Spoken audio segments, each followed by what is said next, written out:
Definisi analisis Wilcoxon untuk sampel kecil. Analisis Wilcoxon adalah bagian dari uji statistik non-parametrik yang dapat digunakan untuk mengetahui perbedaan rata-rata dua sampel yang saling berpasangan, terutama ketika data tidak terdistribusi normal. Uji ini dikenal dengan Wilcoxon Signet Range Test.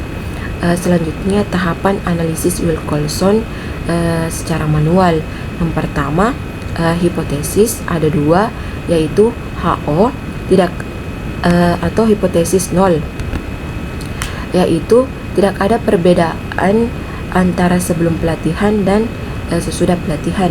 Kedua, H1 hipotesis alternatif, terdapat perbedaan median antara sebelum pelatihan dan sesudah pelatihan.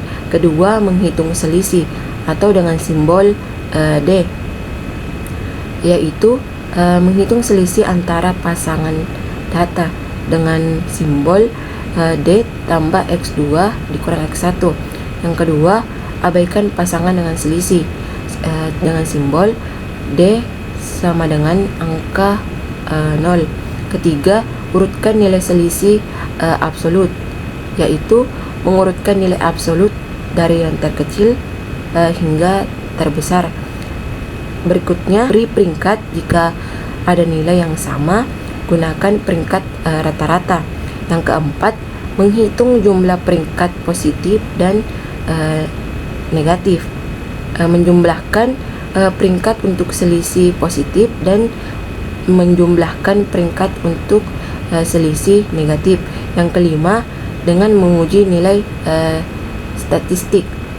Statistik diuji adalah nilai terkecil antara T positif dan T negatif.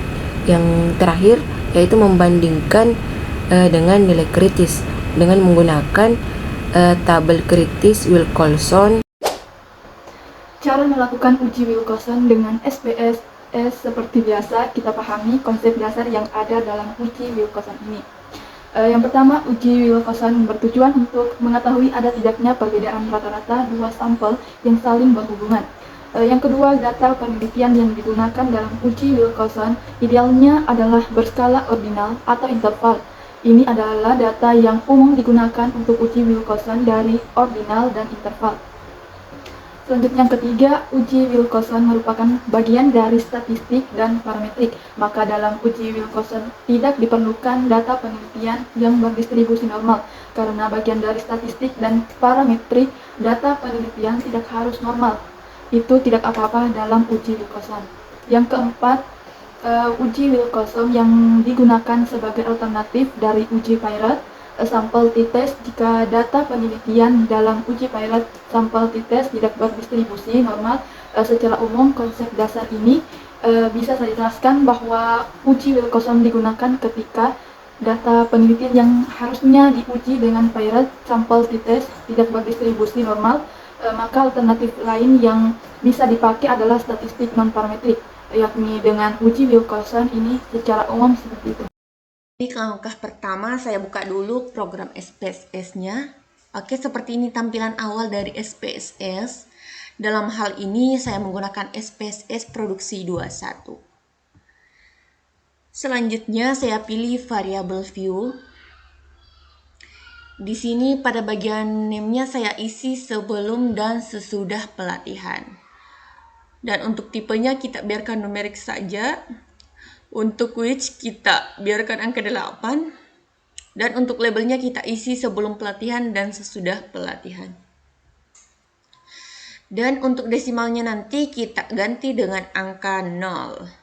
Nah, terus yang lainnya tidak perlu diubah.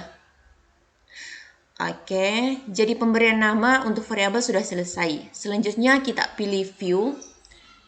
Nah, di sini kembali lagi, langsung saja kita ke Excel, kita blok lalu copy ke 8 data tersebut, lalu kita paste di program SPS yang tadi.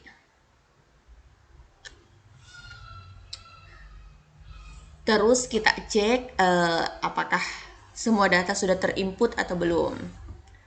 Nah, Selanjutnya kita pilih non-parametric test. Nah, karena kenapa kita pilih non-parametric test? Karena Wilcolson termasuk bagian dari uji non-parametrik. Nah, kemudian kita pilih legacy dialogues. To relate samples, kita klik. Nah, terus akan muncul kotak dialog.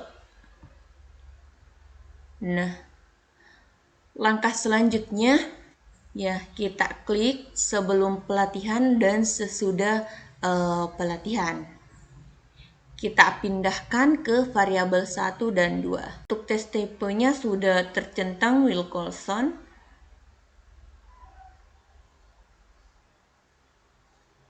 Terus kita klik OK.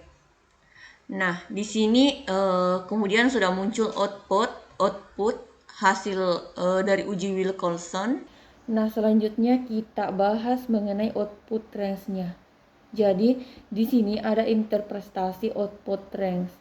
Yang pertama ada negative range atau selisih negatif antara hasil kepatuhan karyawan terhadap akuntansi syariah sebelum dan sesudah mengikuti pelatihan adalah 0. Baik itu pada nilai N, main rank atau sum rank. Nah, nilai 0 ini menunjukkan tidak adanya penurunan dari kepatuhan karyawan sebelum dan sesudah pelatihan. Nah, selanjutnya yang kedua ada positive rank atau selisih positif antara hasil kepatuhan karyawan terhadap akuntansi syariah terhadap sebelum dan sesudah pelatihan. Nah, di sini terdapat 8 data positif yang artinya 8 karyawan ini mengalami peningkatan kepatuhan setelah mengikuti pelatihan. Nah, main rank atau rata-rata peningkatannya yaitu sebesar 4,50, sedangkan jumlah ranking positif atau sum of ranks adalah sebesar 36,00. Nah, adapun TIS-nya adalah kesamaan tingkat kepatuhan karyawan sebelum dan sesudah pelatihan. Di sini nilai TIS-nya adalah 0. Jadi tidak ada tingkat kepatuhan karyawan yang sama baik sebelum maupun sesudah pelatihan. Nah, selanjutnya kita melangkah ke yang terakhir yaitu dasar pengambilan keputusan. Nah, di sini dasar pengambilan keputusan jika nilai ICMP SIG-nya lebih kecil dari 0,5 maka hipotesisnya diterima. Sedangkan jika nilai ICMP SIG-nya lebih besar dari 0,5 maka hipotesisnya ditolak. Nah, tadi kan sudah ada hipotesisnya itu di sini. Kita mengambil hipotesis itu ada perbedaan kepatuhan ke-8 karyawan terhadap prinsip akuntansi syariah sebelum dan sesudah pelatihan. Nah, selanjutnya kita ke langkah terakhir yaitu pengambilan keputusan, di mana di sini berdasarkan output tes statistik diketahui ICMP SIG-nya itu bernilai 0,011. Karena nilai 0,011 lebih kecil dari 0,05, maka dapat kita simpulkan bahwa hipotesis kita itu tadi diterima. Nah, artinya ada perbedaan antara kepatuhan karyawan sebelum dan sesudah mengikuti pelatihan, sehingga dapat kita simpulkan bahwa ada pengaruh pelatihan dari ke-8 karyawan terhadap kepatuhan prinsip akuntansi syariah.